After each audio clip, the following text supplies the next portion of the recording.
Olá, meus amigos, minhas amigas, boa noite para todos. Que a paz de Jesus, nosso Divino Mestre amigo, abençoe o coração de cada um de nós.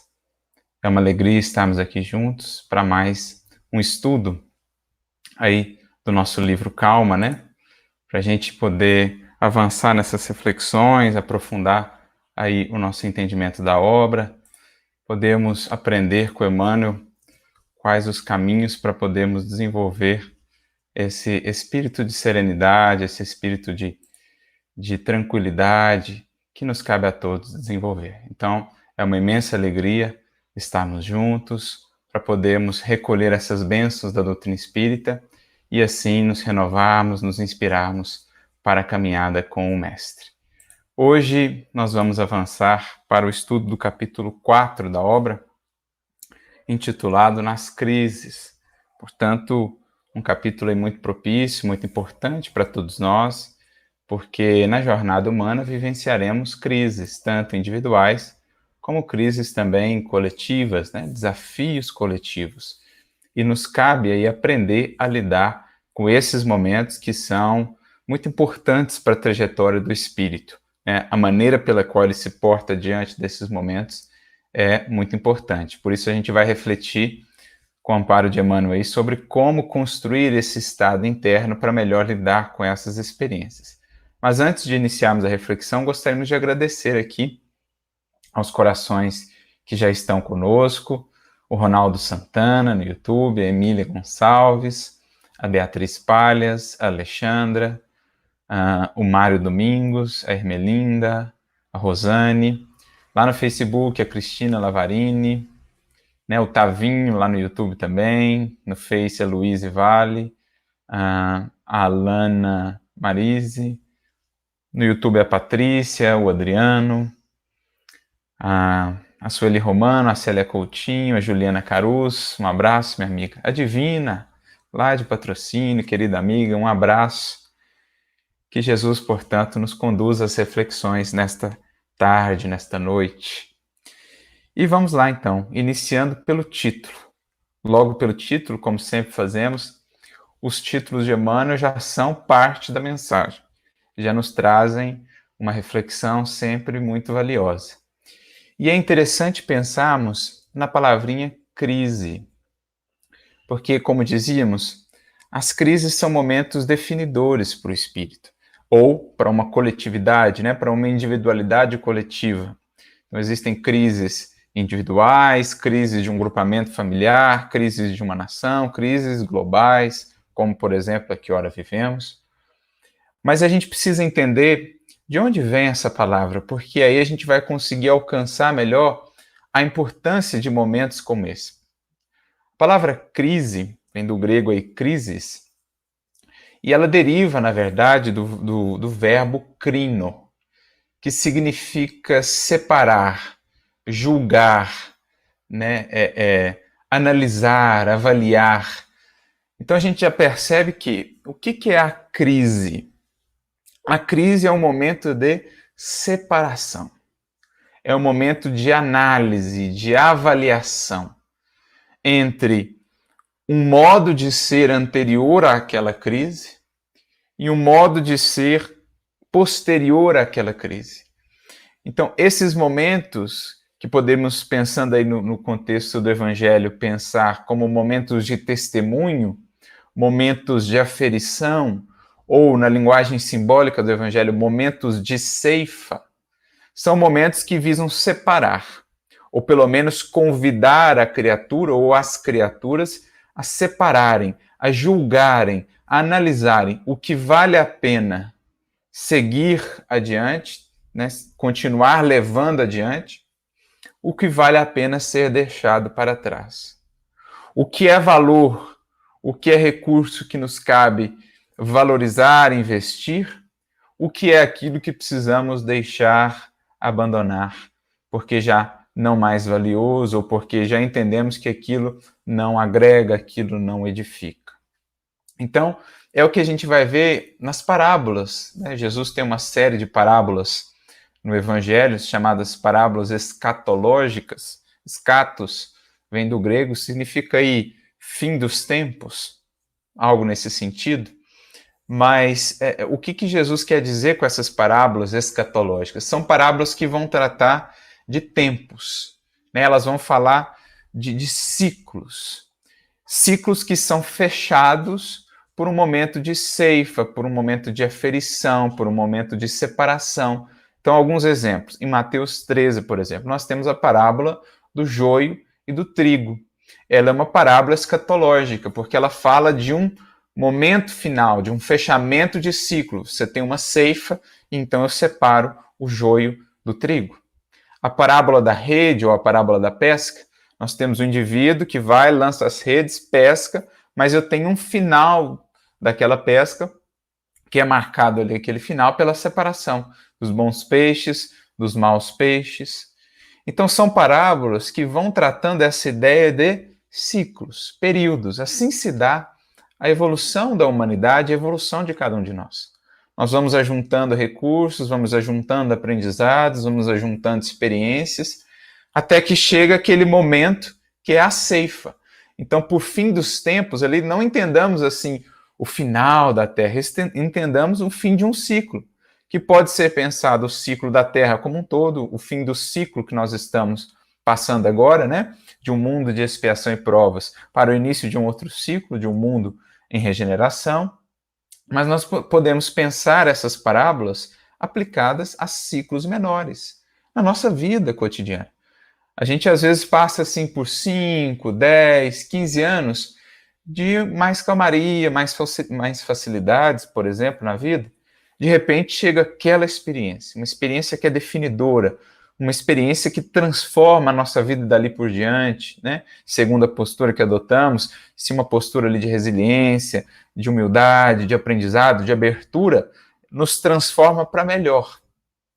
Agora, muitas vezes, se diante da crise adotamos uma postura de rebeldia, se adotamos uma postura de revolta, de orgulho, muitas vezes complicamos ainda mais as nossas circunstâncias e criamos uma sementeira ainda mais dolorosa para o porvir. Então, é dessa ideia que nós estamos trabalhando, né, sobre isso que estamos falando, quando tratamos aí de crises, né? Entendendo também a oportunidade que a crise traz de crescimento e de transformação da criatura. Porque é o momento dela verificar realmente em que patamar ela está, o que ela está buscando, o que é meta, o que é supérfluo, o que é necessário. Na crise, essas coisas se tornam mais claras. Eu gosto sempre de lembrar, Emmanuel, ele tem um capítulo no livro Justiça Divina, no capítulo 17, intitulado Exames, ele fala justamente sobre isso, né? Sobre como a dor, a provação, a experiência difícil, elas são reveladoras da criatura. Ele vai dizer, né, que os problemas que nos buscam são como que um processo de raio-x que nos revela o ser, né? Cada dor, cada experiência dolorosa vai extraindo, né, ou revelando a nossa verdadeira fisionomia moral. Então, uma mensagem muito interessante de Emmanuel, nesse sentido, falando do que essas crises, esses testemunhos, essas ceifas fazem conosco. Elas mostram em nós o que já é conquista divina, conquista eterna, a ser mantida, a ser cultivada, aquilo que vale a pena seguir investindo, e aquilo que é peso morto, aquilo que é peso desnecessário, que é o supérfluo, que é a ilusão, que precisa ser abandonado. E por isso, então, a crise ela é um marco importante, tanto na vida dos indivíduos, como na vida das coletividades. Mais uma vez, recorrendo ao benfeitor Emmanuel, lá no livro Religião dos Espíritos, no capítulo 85, ele tem uma mensagem que se chama No Grande Minuto. E é muito interessante, porque ele vai falar ali, né, dizendo que as crises são esses grandes minutos, esses grandes momentos que muitas vezes vivemos. Ele diz assim que todos nós aprendemos e trabalhamos dias e dias e às vezes por muitos anos para vencermos neste ou naquele momento chamado crise. Olha que interessante isso. né? Às vezes nós estamos trabalhando há dias e dias, muitos anos, ou até mesmo há mais de uma encarnação, 2, 3 encarnações, para chegarmos naquele momento de crise, que vai definir ali talvez 3 encarnações, 3 séculos de trabalho, que vão ser aferidos, que vão ser verificados naquela prova, né, que o Espírito muitas vezes solicitou ele mesmo, porque é assim a misericórdia divina, né? Ela vai nos preparando, ela vai nos dando recursos para que, uma vez tendo recebido os recursos, possa vir aí a experiência que é necessária. O aproveitamento dos recursos corre por nossa conta. Então, o que acontece é que muitas vezes nós nos portamos como lá a cigarra imprevidente, né? Nós não fazemos como a formiga ou as formigas sensatas, não acumulamos os recursos para o inverno. Vem o inverno e nos colhe de surpresa. O inverno como símbolo aí das crises, dos momentos difíceis. Então, a formiguinha, pela própria experiência, por saber que o inverno sempre vem, mais cedo ou mais tarde, sempre vem uma experiência desafiadora, ela vai aproveitando o verão, ela vai aproveitando o outono, a primavera para acumular, para se fortalecer, para se preparar. A cigarra, muitas vezes, é o símbolo da criatura humana que vai vivendo imprevidente, postergando as mudanças internas, as renovações, não aproveitando os recursos espirituais que recebeu através do conhecimento. E aí chega a experiência dolorosa e ela se desequilibra totalmente. Por quê? Por causa dessa imprevidência. Não é por falta da misericórdia divina, que vem nos preparando há muito tempo. É tão grandiosa essa misericórdia que nos permite até, digamos assim, ir parcelando, né, esses débitos, esses ajustes, porque sabe das nossas forças. Jamais permite o Pai, nem mesmo o Mestre, o Cristo, que venhamos a lidar com um fardo superior à força dos nossos ombros. Esse fardo poderá sim exigir talvez o máximo de nós, e até mesmo determinadas mudanças para que venhamos a ter mais força para lidar com esses fardos, mas nunca aquilo que seja impossível de ser superado. Então é isso que Emmanuel está dizendo. Nós vamos sendo preparados para vencer naquele grande momento chamado crise. Por isso, talvez, até a proximidade, né, da etimologia de 2 palavras no grego, que é crisis, né, traduzida aí por crise, e krisos, que é ouro. Ou seja, são palavras muito próximas que têm uma origem comum, como nos dizer implicitamente que a crise é um momento de ouro para o espírito que sabe aproveitar-se dela. Então você pensa, Lívia viveu aquela crise ali, né? Diante da calúnia, diante da perseguição, ela viveu aquela crise, mas ela converteu aquela crise em ouro puro do espírito, ao passo que Públio Lentulus converteu aquela crise em queda, em dor, em sofrimento, que ele foi ter de reparar aí ao longo de várias lutas, de várias encarnações, ele vem depurando, transformando, renovando-se. Mas veja a postura diferente, né, que ambos ali adotaram. Ela escolheu esse ouro do espírito, ele ficou preso ao ouro das ilusões do mundo. Como o próprio Emmanuel vai dizer no livro, em determinado momento, lá no final do capítulo 8, ele diz assim, né, que Públio Lentulus percebeu que ela havia escolhido o reino de Deus e ele o reino de César, e que as recompensas eram absolutamente diferentes. Então, ela soube converter a crise no crisos do ouro, da oportunidade. Por isso, Emmanuel, naquela mensagem que citávamos, dizia também, né, que é a crise que define a mais ampla capacidade do porvir, né? A crise que decide o futuro, ele dirá em outra mensagem, porque segundo a maneira pela qual o espírito lida e passa por ela, ele vai estar dando um grande avanço na sua senda espiritual, ou ele vai estar postergando aquilo que vem postergando às vezes há muitos anos, há muitas encarnações. Então é importante já trabalharmos logo esse sentido da palavrinha crise, né, naquilo que ela representa. Pode ser, se bem soubermos viver esses momentos, uma fonte de ouro do espírito, do ouro que jamais se corrompe ou se perde, se soubermos bem aproveitar. E Emmanuel, na primeira frase, nos diz assim: estarás talvez diante de algum problema que te parece positivamente insolúvel. Então, às vezes, né, você olha, as circunstâncias parecem não ter solução, parece não haver caminho, mas é aquilo que vai nos dizer Meimei, né? Ora, segue trabalhando, segue confiando, segue fazendo a sua parte, pois Deus tem caminhos onde o mundo não os vê, onde a nossa simples e limitada razão não consegue ainda alcançar, divisar, penetrar, mas os caminhos do sentimento e da inspiração superior, o amparo dos nossos bons amigos, vão aos poucos nos conduzindo a esses caminhos. Por isso, Emmanuel faz questão de deixar aqui nessa frase uma palavrinha que é essencial, né? É, digamos assim, o coração dessa frase, que é a palavrinha parece. Todo problema, por mais gigantesco, ele apenas parece insolúvel. Por quê? Porque o problema, o que é o problema? É um convite da vida.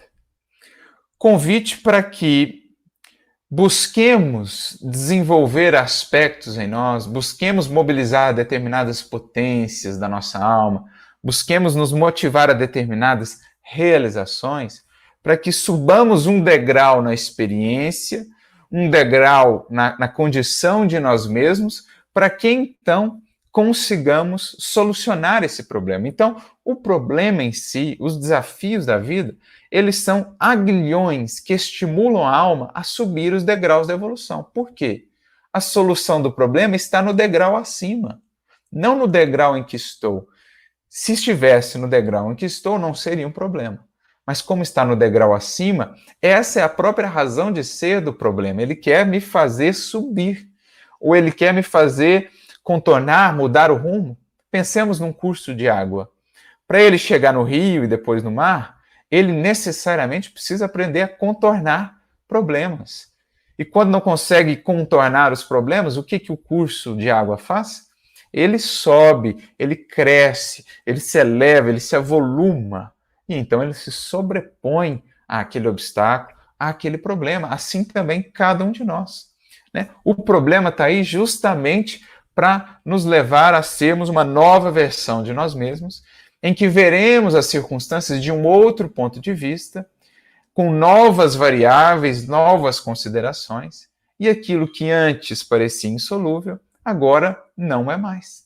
A história da evolução da humanidade é isso, é o ser humano aprendendo a lidar com problemas, com desafios, com dificuldades, desde os problemas mais práticos, voltados à vida material. Então, lá atrás, nós precisamos aprender a fazer o alimento, a estocar o alimento, a guardar o alimento. Nós precisamos aprender a nos proteger das intempéries, dos animais, etc, etc. Então, foi o ser humano, foi aí que ele foi desenvolvendo ferramentas, foi trabalhando a sua inteligência, foi desenvolvendo a agricultura, foi passando a conviver em sociedade para se proteger, se fortalecer, foi aprendendo a fazer trocas, né, a se locomover, instrumentos de locomoção. Tudo isso foi criado pela inteligência humana a partir do momento em que ela teve de lidar com problemas aparentemente insolúveis. E assim é a nossa ciência ainda hoje, né? Quando surge uma enfermidade que parece um problema insolúvel, os cientistas se reúnem, anos e anos de trabalho até que se encontre uma solução para aquilo, né? Mas nesse processo, outras descobertas vão sendo feitas a partir daquelas pesquisas, né? Muitos indivíduos vão aprendendo, vão amadurecendo com aquela experiência, a sociedade como um todo vai tendo que renovar algumas coisas, outras áreas vão sendo também mobilizadas para responder àquele problema. Assim se dá a evolução, e o espírito segue sempre, né? As formas mudam, as formas perecem, inclusive o corpo, mas o espírito segue sempre, cada vez mais experiente, cada vez mais sábio. Então é seguir fazendo a nossa parte, confiantes no alto, né? Sem abandonar a nossa parte, certos de que Deus haverá de nos conduzir pelos caminhos de solução que não estarão no patamar em que estamos, nos convidam a subir esses problemas para justamente nos fazermos melhores para podermos solucioná-los. E em estando nesse novo patamar, novos problemas surgirão, novas crises virão, a fim de que possamos ajuntar aí o ouro, o tesouro do Espírito, que é sabedoria, que é aprendizado, que é luz. Não acredites que a fuga te possa auxiliar. Então, fugir dos problemas, fingir que não existem, é apenas postergar, né, as complicações, muitas vezes criando dificuldades extras.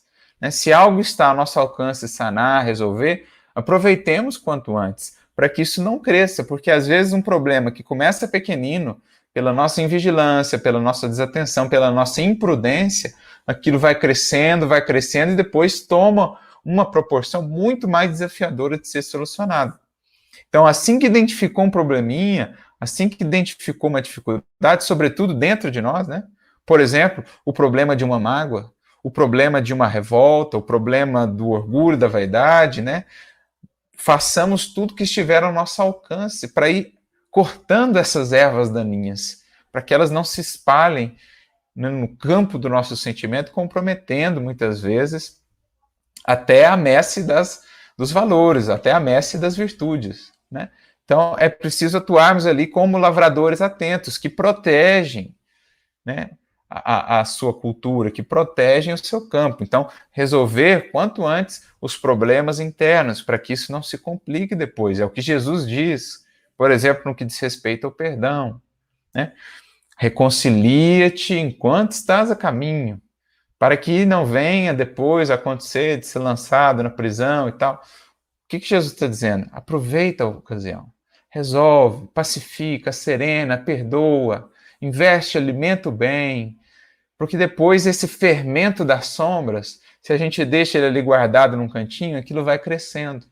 Né? Se a gente não atua com diligência para resolver determinados problemas, a situação pode se complicar. Então, se já estamos enxergando o problema, se já está na nossa alçada fazer alguma coisa, façamos. Né? Atuemos, vivendo um dia de cada vez, sem nos preocuparmos excessivamente com o porvir, mas dando àquele dia aquilo que aquele dia nos pede, aproveitando as oportunidades, sem ficar postergando muito essas soluções, a não ser que, né, como dizíamos, por enquanto, talvez a solução não se faça clara. Então, sigamos trabalhando, orando e tal, o alto há de nos inspirar. Mas se já entendemos um caminho ali, façamos o que estiver ao nosso alcance para solucionar.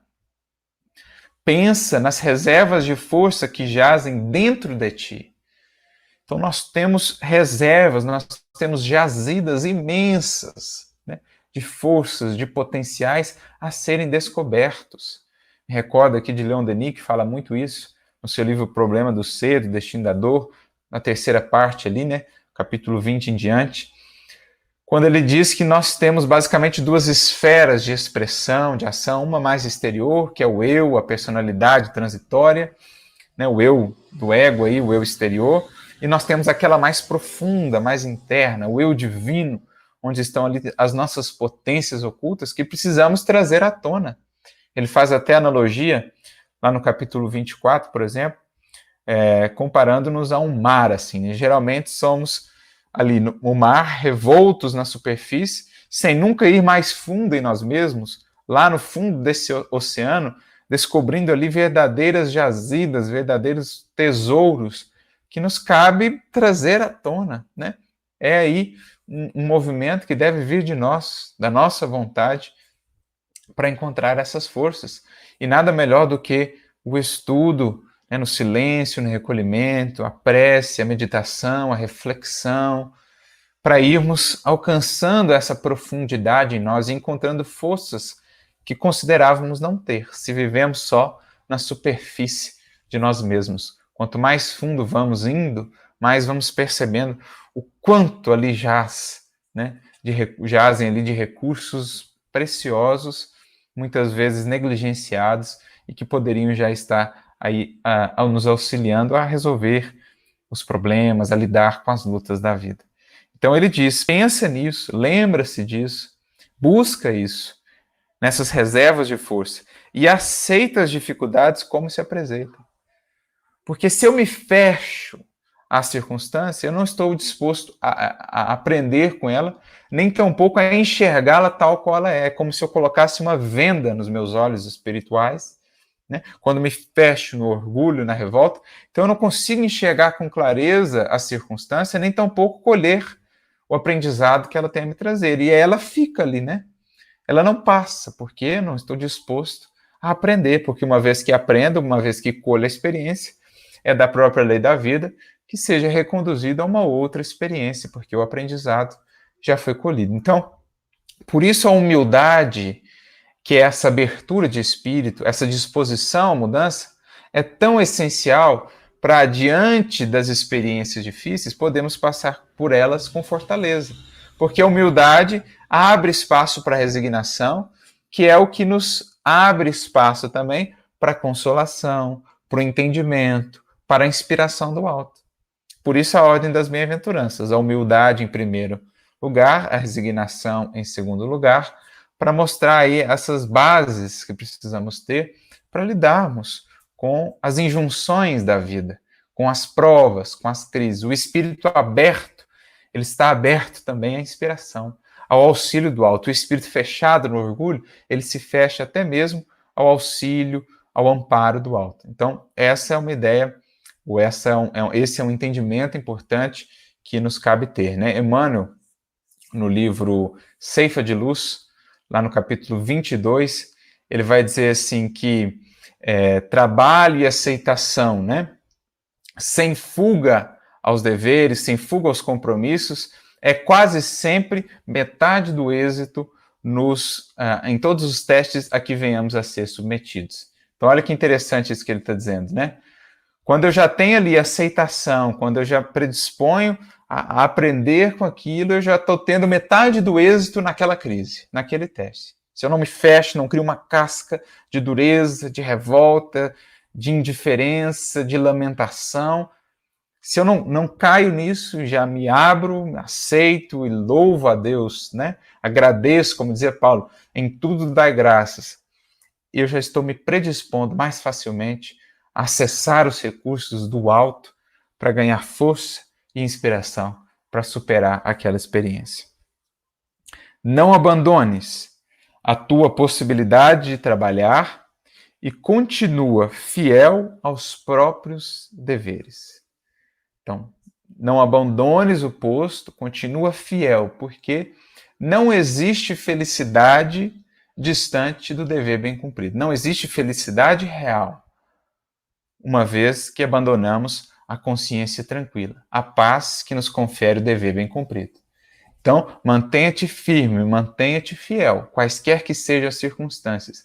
Não acredites, né, naquelas propostas, muitas vezes ilusórias, da tentação, dizendo que encontraremos mais facilidade, mais tranquilidade, que fugiremos aos problemas, às dificuldades, digamos assim, flexibilizando a nossa consciência, né? Abrindo ali um caminhozinho à margem do dever, que nos parece ser a solução para o problema. Não caiamos nessa ilusão, né? É o caminho da retidão, é o caminho da consciência tranquila. Ainda que isso pareça ampliar os deveres, a gente vai percebendo com o tempo, com a maturidade e graças à orientação dos espíritos superiores, que mais vale esse acréscimo de testemunho, de sacrifício, né? Mais vale, como nos diz Emmanuel, chorar sob os aguilhões da resistência do que sorrir sob os narcóticos da queda. Então, mais vale mantermos firmes, fiéis à consciência, ainda que isso represente maiores desafios, do que cedermos ali, né? Achando que isso haverá de nos eximir do problema e tranquilizar. Não, não há felicidade que dure, não há alegria e contentamento verdadeiros do espírito distante do dever cumprido. E quando trata aqui de dever, ele fala dos deveres de um modo geral, né? Os deveres no lar, os deveres para conosco mesmo, para com o nosso corpo, cuidado, zelo, os deveres profissionais, os deveres para com a sociedade. É a ideia de dever que está lá no Evangelho segundo o Espiritismo também. Capítulo 17, item 7, a mensagem muito bonita de Lázaro. É quando ele fala que o dever ele é esse resumo, né, daquilo que cabe à criatura fazer. Assume as responsabilidades que te dizem respeito. Então, abraça aí a tua cruz, ou as tuas cruzes. Assume as responsabilidades, porque não há liberdade efetiva distante da responsabilidade. Muitas vezes, no falso entendimento do que é liberdade, a criatura vai pensar que, afastando-se das suas responsabilidades, ela estará mais livre, né? estará mais senhora de si, mas pelo contrário, é justamente no correto, na correta condução das nossas responsabilidades é que seremos efetivamente livres. Então, é preciso ser muito livre para ser obediente, para ser correto, para ser fiel às leis divinas. A nossa noção de liberdade, muito falseada, entendida muitas vezes como simples querer, né? Fazer o que se quer é ser livre, quando em verdade fazer o que se deve é a verdadeira noção de liberdade a partir do Evangelho. Isso se já estamos buscando o Cristo. Com Jesus, liberdade é isso. Tanto que ele abriu mão da liberdade no mundo para manter a liberdade plena que ele tinha em espírito. Foi fiel a Deus até o fim, mesmo diante da injustiça humana, foi fiel a Deus até o fim. E por isso ele nunca esteve preso, seu espírito. Ele sempre foi livre, assim como Sócrates também. Né? Quando foi preso injustamente, acusado de perverter a juventude da Grécia, da juventude de Atenas, ofereceram para ele a liberdade, um passe livre. Eles conheciam ali alguns juízes, poderiam conseguir para ele aquela liberdade. E ele falou assim: mas aí então eu estarei preso, porque eu estarei renegando tudo que eu preguei. Toda a verdade pela qual me conduzi ao longo de toda a minha vida, tudo aquilo que expus, tudo aquilo que eu apresentei, se eu aceitasse esse caminho à margem aí, né, da minha consciência, aí que eu estaria efetivamente preso. Então ele recusa, mantém-se ali, né?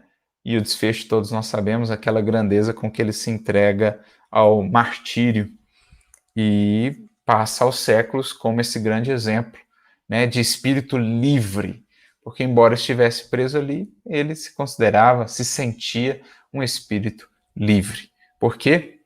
A consciência. Então nem sempre as grades são a prisão, né? Às vezes muitos indivíduos estão em plena rua, em plena liberdade do corpo, mas presos. Ao passo que ao longo dos séculos tivemos muitos que estiveram presos, mas absolutamente livres, porque em espírito, com a sua consciência tranquila. Eram os mártires, né, os perseguidos de todos os séculos. Então assume as responsabilidades, abraça aí os desafios, né? A coragem de vencer, a coragem de ir adiante, porque somente o espírito que assume responsabilidades, que assume as rédeas da sua existência, do seu livre escolher, do seu livre-arbítrio, pode de fato fazer-se livre. Né? Espírito que ainda foge e que vive, né, sendo conduzido por outros que ainda não assumem as suas responsabilidades ou que foge a elas, é o espírito que ainda não se tornou ou não busca ser senhor de si na construção do seu destino. Evita comentar os aspectos negativos da provação que atravessas. Então evita ficar realçando, aumentando, pintando a cores assim muito dramáticas as provações. Todos já carregam fardos muito pesados. Para que aumentar ainda mais a carga de aflição? Porque geralmente essas palavras, né, de reclamação, elas vão carregadas de vibração ali de revolta, né, de orgulho ferido, de mágoa, e aquilo vai alcançar o outro, vai aumentar ainda mais o fardo do outro. É claro que no clima da intimidade, da amizade bem sincera, profunda, podemos confessar-nos uns aos outros, abrir o coração, desabafar, mas isso no clima da amizade, né? Sem esse espírito de revolta, como muitas vezes temos, e aí, primeira pessoa que encontramos na rua, já saímos, né, destilando todo aquele rosário de sofrimentos e de dores. Não, sejamos sóbrios, né? Diante do outro, busquemos auxiliar, alimentar, investir no bem, alimentar a boa parte, que o outro possa sair da nossa convivência mais alegre, mais bem disposto, mais feliz. Porque aquele que sabe ali silenciar as suas dores, as suas angústias para melhor servir e alegrar outros corações, esses são os bem-aventurados, esses são aqueles que recebem mais intimamente ali o amparo de Jesus, porque por amor ao próximo, né, por caridade desinteressada, souberam esquecer-se de si mesmo, enxugar ali as lágrimas para poder secá-las em outros corações, para poder soerguer os caídos. Então a gente vê muito isso, né, na história do cristianismo, dos grandes discípulos do Mestre, o nosso querido Chico, por exemplo, quantas vezes, nas imensas lutas que ele passava, ele silenciava aquilo e ia lá atender a multidão, amparar os aflitos, os sofridos, sem fazer menção às suas dores, às suas dificuldades. Claro que no círculo dos amigos mais íntimos, aí ele abria o coração, compartilhava, mas de um modo geral, deixemos de ficar comentando isso, porque é muitas vezes também descer na sintonia e nos associarmos à faixa mental de espíritos que não estão em estado de equilíbrio, de harmonia, né? Então, assim, muito cuidado com isso, porque esse é um hábito, muitas vezes, infeliz que temos, especialmente quando isso acontece muito, né? O outro vem falar das suas dores, das suas dificuldades para nós, a gente, naquele movimento de egoísmo, já faz assim, você não sabe das minhas, então, muito maiores que a sua, isso e aquilo outro, e aquilo outro. Isso é não entender a oportunidade, né? O momento de ouro, de servir, de amparar, né? O outro está ali expressando as suas dificuldades, você tem a oportunidade de sorguer, de trazer uma palavra de consolo, de pensar nele, ali, no amor puro, né? E você inverte a moeda para você e começa então a despejar nele ainda as suas dores, numa frieza, numa indiferença muitas vezes para com aquele coração. Então, é preciso que a gente tome cuidado com esses hábitos, né? De ficar comentando muito o mal, o problema, a sombra. É preciso diminuir isso, deixar apenas para as ocasiões mais propícias, para os círculos mais íntimos, e no mais comentar, exaltar o bem, a luz, as oportunidades, os aprendizados, as melhorias que aquela experiência está nos trazendo. Ora, prossegue ele, mas ora com sinceridade, pedindo a proteção de Deus em favor de todas as pessoas envolvidas no assunto que te preocupa, sejam elas quem sejam. Então, é interessante, né, anotar ou reparar aqui nessa explicação que Emmanuel dá. Ele não se contenta em colocar ora, pedindo a proteção de Deus, ora, e aí ele põe, né, um travessão, mas ora com sinceridade. Parece uma redundância, mas não é, porque muitas vezes nós entramos naquele automatismo das nossas orações, aquele automatismo da nossa relação com o divino, aquela prece que é, né, quase que você se perguntar o que você disse depois da prece, você não lembra, porque você não está vivendo o momento, você está pensando no problema, você está pensando no outro, você está pensando naquilo outro, está pensando em dormir, está pensando já em fazer as coisas do dia, quando você está orando de manhã, e você não está ali naquele momento, você não está entregando o seu coração, você não está de corpo, de alma, em toda a inteireza, a integridade do seu ser. Então é preciso buscar essa oração que saia do fundo da alma, que seja a expressão da alma que busca as fontes superiores da vida. É uma das mais belas mensagens do Evangelho segundo o Espiritismo, aquela que está lá no final do capítulo 27, Pedi e obtereis, em que Kardec trata da prece, a mensagem de Santo Agostinho, a alegria da prece ou a felicidade da prece, segundo algumas traduções, né? É belíssima a descrição que ele traz ali para a gente, o que é a prece sentida, a prece que vem do fundo da alma que se coloca sincera, querendo renovar-se, abrindo-se para o Senhor da vida, né, para Deus, mostrando, ó Pai, aqui estão os problemas, eu reconheço, está aqui o orgulho, está aqui a vaidade, está aqui a dificuldade em perdoar, aqui sou eu, Pai, esse sou eu, mas me coloco aqui, teu filho, pedindo o teu amparo. Então essa prece, né, de confiança, essa é a prece que transforma, porque precisamos lembrar sempre, o principal papel da prece não é tanto mudar as circunstâncias, que muitas vezes seguem as necessidades da vida, a dinâmica da lei divina. O principal papel da prece é mudar aquele que ora, mudar o seu ponto de vista, mudar os seus sentimentos diante das circunstâncias, renovar as suas forças para que possa bem proceder. Esse é o grande papel da prece. Se a gente vai para ela como um ritual, como um ato formal apenas, a gente perde toda essa riqueza que ela poderia nos dar. E ele ainda destaca aqui ao final, sejam elas quem sejam. A gente lembra Jesus lá, né? Quando estiver orando, perdoai, ele diz no Evangelho. Ou seja, Se o imbróglio ali é um problema de família, por exemplo, tem uma pessoa lá que te magoou, que te feriu, uma pessoa que no seu modo de ver está causando todos os problemas, é ela o problema, você está com raiva, está com... Ali é o momento, na prece, de começar a transformar isso por ela. É ali na prece o momento mais propício para ir aos poucos renovando esse sentimento, transformando esse sentimento, deixando que a água pura do amor possa diluir qualquer vinagre, qualquer fel, né? Qualquer aspecto amargo que possa estar ali marcando o seu coração com relação àquela pessoa. Então, ora por todos os envolvidos. Ora por todos. Né? É aquele que você está odiando.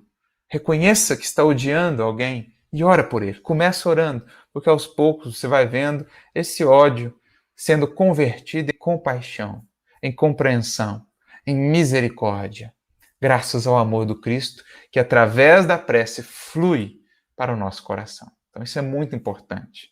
Por isso Jesus diz, quando estiveres orando, perdoai. Se tem algo contra o teu irmão, antes de vir, né, ao altar da prece, poderíamos pensar, vai, acerta com o teu irmão, então vem orar. Então é importante lembrarmos disso. Se existem ofensores no campo das inquietações em que porventura te vejas, perdoa e esquece qualquer tipo de agressão de que haja sido objeto. Aí você pode falar, tá muito difícil, eu não consigo. Começa orando. Começa orando por ele, porque então você vai sentir no seu coração um amor que é maior que o seu. E esse amor que é maior que o seu, aos poucos vai suprindo as nossas deficiências no amar. E a gente vai conseguindo amar mais do que julgávamos ser capazes. Por isso, a prece como esse recurso para aprendermos a perdoar, e ele põe aqui a palavrinha esquecer. Por que esquecer? Muita gente vai falar, mas perdoar, não esquecer, né? Porque é uma questão da memória. Tá bom, o fato vai estar lá. Mas Emmanuel, né? Sempre que vai falar do perdão, ele vai colocar a palavrinha esquecer. Por quê? Eu me lembro de uma questão que está no livro Consolador, questão 340, em que perguntam para ele se perdoar e esquecer devem ser as mesmas coisas. E ele diz assim, que geralmente as criaturas entendem por perdoar apenas o ato de renunciar à vingança. Muitas vezes para a criatura, perdoar é assim, eu não vou devolver, eu não vou fazer para você o mal que você fez para mim, mas eu nunca mais quero te ver, nunca mais quero pensar em ti. Mas, mais cedo ou mais tarde, a criatura pensa naquela pessoa. As circunstâncias da vida nos fazem pensar naquela pessoa. Então a soma vem de volta toda aquela emoção perturbada, toda aquela raiva, toda aquela mágoa. Ou seja, isso não é perdoar. Por isso, Emmanuel, nessa mesma pergunta, diz: é preciso esquecer. Para os espíritos evangelizados, perdão e esquecimento devem caminhar juntos. E o que ele quer dizer por esquecer? Não apagar da memória, porque isso não se apaga, é lembrança.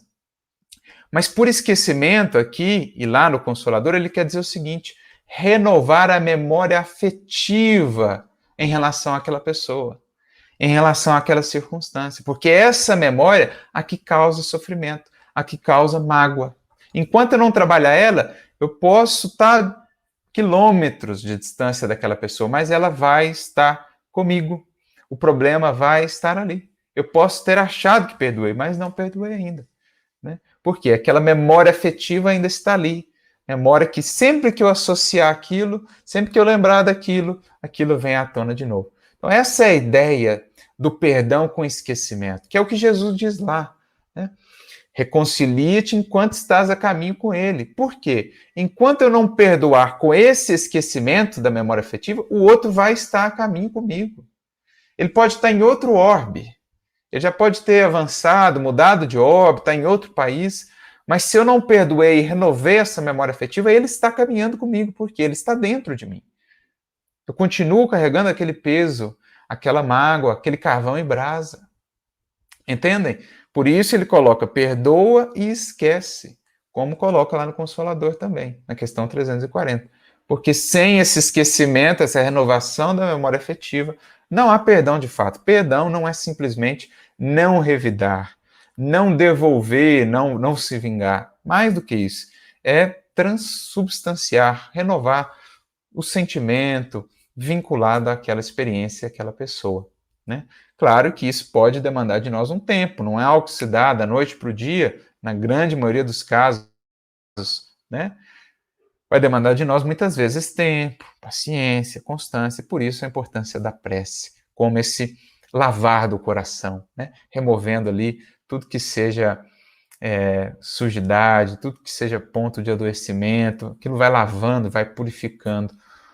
A prece, o trabalho no bem, o serviço, né, o estudo, tudo isso vai purificando o nosso coração. Esforça-te por estabelecer a tranquilidade em tuas áreas de ação, sem considerar sacrifícios pessoais que serão sempre pequenos, por maiores te pareçam, na hipótese de serem realmente o preço da paz de que necessitas. É aquilo que nós falávamos antes, né? Não acreditemos que pode haver paz ou tranquilidade maior fugindo à consciência, fugindo à lei de Deus, à lei do bem, à lei do amor. Se mantermos fiéis a essa lei, vai pedir de nós sacrifícios ainda maiores, diz-nos Emmanuel, eles são sempre pequenos, diante do valor da paz que haveremos de cultivar, que haveremos de manter. Então, foi pedido de Lívia sacrifícios maiores para que ela se mantivesse fiel, mas ela se manteve e conservou aquela paz. Converteu aquela experiência naquele ouro. Foi pedido de Pedro, por exemplo, na hora que ele estava ali na igreja de Antioquia, intermediando no meio daquela disputa entre Paulo e Tiago sobre a questão dos judeus, dos gentios, foi pedido de Pedro maiores sacrifícios de humildade, ali, de renúncia, quando Paulo traz aquela questão na frente de todo mundo, e Pedro então lembra do exemplo do Cristo, do exemplo da cruz, e sacrifica-se a si mesmo, né? Reconhece o erro, faz-se pequenino, impressiona até Paulo, impressiona todo mundo, e como nos diz Emmanuel no livro Paulo Estevão, ele salva ali o cristianismo. Por quê? Porque manteve-se fiel ao Cristo, buscou o sacrifício de si mesmo para manter a paz da comunidade cristã. Porque se ele se opõe ali, se ele cria uma racha, uma divisão, o cristianismo muito provavelmente viria a se dividir realmente e muitas vezes, e provavelmente, viria a perecer, né? Viria a morrer. Mas como ele foi aquele elemento de ligação com maiores sacrifícios, ele conseguiu manter a sua paz de consciência e conseguiu pacificar os ânimos que estavam ali divididos, né? Barnabé ficou de um lado, Paulo ficou de outro, ficou aquele clima ali na comunidade, mas Pedro conseguiu trazer a paz. Com maiores lutas para ele, sim, mas os sacrifícios pelo bem coletivo, os sacrifícios pelo bem comum, né, por amor, eles são sempre pequenos, desde que nos mantenhamos aí nessa lei, nesse rumo, né, que a lei divina nos propõe. Se nenhuma iniciativa de tua parte é capaz de resolver o problema em foco, nunca recorras à violência, mas sim continua trabalhando e entrega-te a Deus. Então, se as soluções ainda não parecem claras, segue trabalhando. Nunca recorra à impulsividade, à violência. Nunca tente passar por cima dos outros, violentar outras consciências, impor-se a outras consciências na tentativa de solucionar o problema. Segue servindo, segue amando. E também, não faça violência consigo, no sentido de, por exemplo, se o problema não parece passível de solução, se não há solução visível, não faça violência de abandonar a existência. Não faça isso. Confie em Deus. Segue trabalhando. Todo problema haverá de mais cedo ou mais tarde encontrar a sua solução. Toda dor será balsamizada. Toda dificuldade será superada. Não violente a sua própria vida. Não faça isso contigo. Siga trabalhando e entrega-te a Deus, porque Deus há de te sustentar. Então não recorra a atos impulsivos, impensados. Siga fazendo. Siga fazendo a sua parte, investindo no amor, no bem, com paciência, com serenidade, com confiança. E Deus haverá de nos apresentar os caminhos. Não passe por cima dos outros, não violentes a ninguém. Segue servindo, segue amando, e os caminhos então se abrirão. Porque, como nos dizia o próprio Jesus, para aqueles que com ele seguem, jamais andarão em trevas. Pelo contrário, terão sempre a luz da vida. Então essa é a ideia, era essa a nossa reflexão de hoje, para que aprendamos a lidar aí com as crises, convertendo as crises no ouro da experiência e da sabedoria do Espírito. Então nossa gratidão por todos que estiveram aqui conosco, né? A Shirley, a Leda, a Célia, quem mais? A Fátima, a Maria Pereira, A Michelle aqui trouxe uma frase de Ovídio, ó, ser paciente, resistente, um dia a dor ser-te-á útil. Bela lembrança, querida. É isso mesmo, é resiliência, fortaleza. Quando vamos criando raízes profundas com Cristo, raízes profundas no campo do nosso sentimento com Jesus, então nos tornamos aquela árvore sólida, capaz de resistir às mais difíceis ventanias. Então, resiliência, fortaleza. O que mais aqui? A Patrícia nos trouxe também uma frase: renunciar aos ressentimentos fará bem a você. Exatamente, reconhecendo que o primeiro prejudicado no que diz respeito à mágoa, ao ressentimento, é aquele que a conduz. É como carregar, né, um carvão em brasa tentando lançá-lo no outro. O primeiro a se queimar, a se ferir, mais gravemente ainda, é aquele que segura esse carvão em brasa. Então, renunciar a ressentimentos é saúde para o espírito, saúde para a alma. O que mais? De contribuições aqui.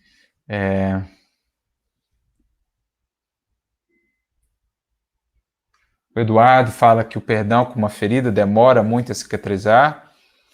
E, Eduardo, vai depender muito de cada coração, de cada criatura, do quanto já temos em nós, do antisséptico aí, né, do curativo, do balsamizante do amor e do que foi a experiência também. Então é muito particular, muito singular, mas o que podemos dizer é que todas essas cicatrizes, todas essas feridas haverão de encontrar a sua cicatrização se persistirmos com Jesus, recorrendo à prece, recorrendo ao amor.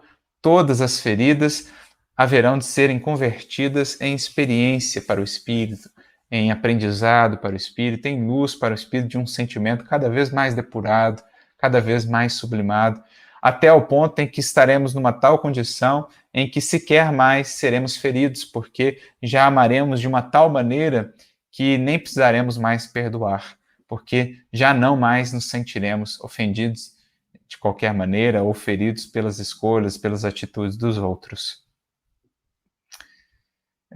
A Rita falando que só em Cristo para ter força, as provas às vezes são difíceis, exato, minha querida. Busquemos Ele, busquemos, recorramos ao seu amor, à sua infinita misericórdia para conosco e não nos faltarão jamais recursos para desenvolvermos em nós essa vida abundante que todos esperamos, que todos ansiamos.